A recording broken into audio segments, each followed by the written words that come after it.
ಮಂಗಳೂರಿನ ಮಾನವ ವಿಕಾಸ ಕೇಂದ್ರದ ಆಶ್ರಯದಲ್ಲಿ ಅಮ್ಮ ಭಗವಾನರ ಕಲ್ಯಾಣೋತ್ಸವ ಕಾವೂರಿನ ಶ್ರೀ ಮಾಲಿಂಗೇಶ್ವರ ದೇವಸ್ಥಾನದ ಸಭಾಂಗಣದಲ್ಲಿ ನಡೆಯಿತು. ಇದೇನು ಫೋಟೋಗಳ ಮದುವೆಯ ಎಂದು ಹುಬ್ಬೇರಿಸಬೇಡಿ. ಇದು ವರ್ಷಂಪ್ರತಿ ನಡೆಯುತ್ತದೆ. ಲೋಕ ಕಲ್ಯಾಣೋತ್ಸವಕ್ಕಾಗಿ ಜೂನ್ 9ರಿಂದ ಜುಲೈ 10ರ ತನಕ ದೇಶಾದ್ಯಂತ ಈ ಕಲ್ಕಿ ಪದ್ಮಾವತಿ ಕಲ್ಯಾಣೋತ್ಸವವನ್ನು ಅಮ್ಮ ಭಗವಾನರ ಭಕ್ತಾದಿಗಳು ಆಚರಿಸುತ್ತಾರೆ.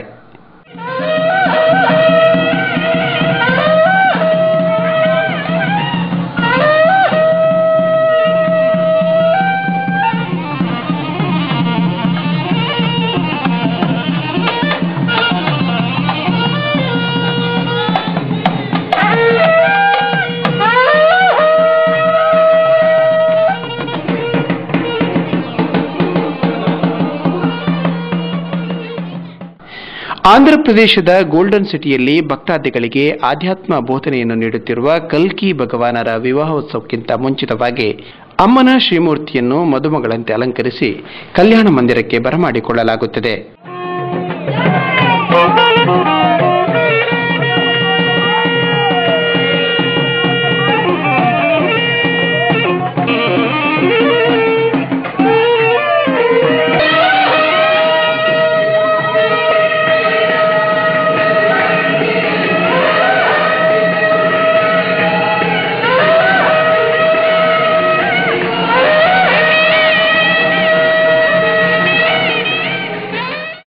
ನಂತರ ಕಲ್ಕಿಯವರ ಶ್ರೀಮೂರ್ತಿಯನ್ನು ಅಲಂಕರಿಸಿ ತರಲಾಗುತ್ತದೆ. ನಿಜ ಮದುಮಗ ಮದುವಣಗೀತಿಗೆ ಮಾಡಿದಂತೆ ದೃಷ್ಟಿ ತೆಗೆದು ಸ್ವಾಗತಿಸಿದ ನಂತರ ಕಲ್ಯಾಣ ಮಂಟಪದಲ್ಲಿ ಹೋಮ ಹವನಾದಿ ಪ್ರಕ್ರಿಯೆಗಳು ನಡೆಯುತ್ತದೆ.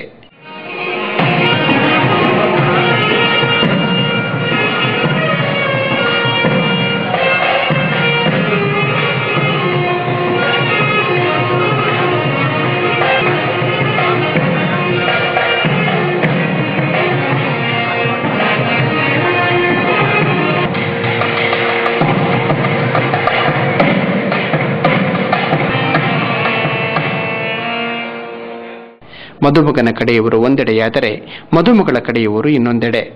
ಶಾಸ್ತ್ರೋಕ್ತವಾಗಿ ಹಾರ ವಿನಿಮಯ, ದಾರೆ ಎರೆಯುವ ಕಾರ್ಯಕ್ರಮಗಳು ಶ್ರದ್ಧಾ ಭಕ್ತಿಯಿಂದ ನಡೆಯುತ್ತಿದ್ದಂತೆ ಭಕ್ತಾದಿಗಳು ಭಜನೆ ಸತ್ಸಂಗಗಳಲ್ಲಿ ಭಾವಪರವಶರಾಗುತ್ತಾರೆ.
ಈ ಬಾರಿ ಕಲ್ಯಾಣೋತ್ಸವದ ಹಾಗೂ ಅಮ್ಮನ ಹುಟ್ಟುಹಬ್ಬದ ಅಂಗವಾಗಿ ಆಗಸ್ಟ್ 15ರಿಂದ ದೇಶಾದ್ಯಂತ 1 ಕೋಟಿ ಮರ ನೆಡುವ ಕಾರ್ಯಕ್ರಮವನ್ನು ಮಾಜಿ ರಾಷ್ಟ್ರಪತಿ ಅಬ್ದುಲ್ ಕಲಾಂ ಉದ್ಘಾಟಿಸಲಿದ್ದಾರೆ. ಇಂದೂ ಕೂಡ ನಾವು ಎಂಡೋಸಲ್ಫಾನ್ ಪೀಡಿತರೊಬ್ಬರ ಶುಶ್ರೂಷೆಗಾಗಿ ಧನಸಹಾಯ ಮಾಡಿದ್ದೇವೆ ಎಂದು ಸಂಘಟಕರು ವಿವರಿಸಿದರು. ಅದೇ ರೀತಿ ಈ ಕಾವೂರು ಪಂಚಲಿಂಗೇಶ್ವರ ದೇವಸ್ಥಾನದಲ್ಲಿ ಕೂಡ ಮಂಗಳೂರು ಕಲ್ಯಾಣೋತ್ಸವ ಸಮಿತಿ ಅಮ್ಮ ಭಗವಾನ್ ಸತ್ಸಂಗ ಸೆಂಟರ್ ಮಂಗಳೂರು ಬಲಾಲ್ಬಾಗ್ ಇದರ ವತಿಯಿಂದ ಈ ಕಾವೂರು ದೇವಸ್ಥಾನದಲ್ಲಿ ಕೂಡ ಈ ಕಲ್ಯಾಣೋತ್ಸವವನ್ನು ನಾವು ಆರಾಧಿಸುತ್ತಿದ್ದೀವಿ. ಇದರಲ್ಲಿ ಈ ಕಲ್ಯಾಣೋತ್ಸವದಲ್ಲಿ ವಿಶ್ವಕ್ಕೆ ಕಲ್ಯಾಣ ಆಗಬೇಕು, ಮತ್ತೆ 3 ಥರದ ಪ್ರಾರ್ಥನೆ ಕೂಡ ನಡೀತದೆ. ಮಾಂಗಲ್ಯ ಭಾಗ್ಯಕ್ಕೋಸ್ಕರ, ಸಂತಾನ ಭಾಗ್ಯಕ್ಕೋಸ್ಕರ, ಬಾಂಧವ್ಯ ಸಮಸ್ಯೆಗೋಸ್ಕರ ಎಲ್ಲ ರೀತಿಯ ಒಂದು ಪ್ರಾರ್ಥನೆ ಕೂಡ ಈ ಕಲ್ಯಾಣೋತ್ಸವದಲ್ಲಿ ನಡೆಯುತ್ತದೆ. ಕನ್ಯಾದಾನ, ಧಾರೆ, ಮಾಂಗಲ್ಯ ಧಾರಣೆಯ ನಂತರ ಭಕ್ತಾದಿಗಳು ಅಮ್ಮ ಭಗವಾನರಿಗೆ ಕಾಣಿಕೆ ಹಾಕಿ ಆಶೀರ್ವಾದ ಬೇಡಿ ಮದುಮಕ್ಕಳಿಗೆ ಶುಭ ಹಾರೈಸುತ್ತಾರೆ.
ನಂತರ ಭೋಜನ ಕಾರ್ಯಕ್ರಮವನ್ನು ಹಮ್ಮಿಕೊಳ್ಳಲಾಗಿತ್ತು.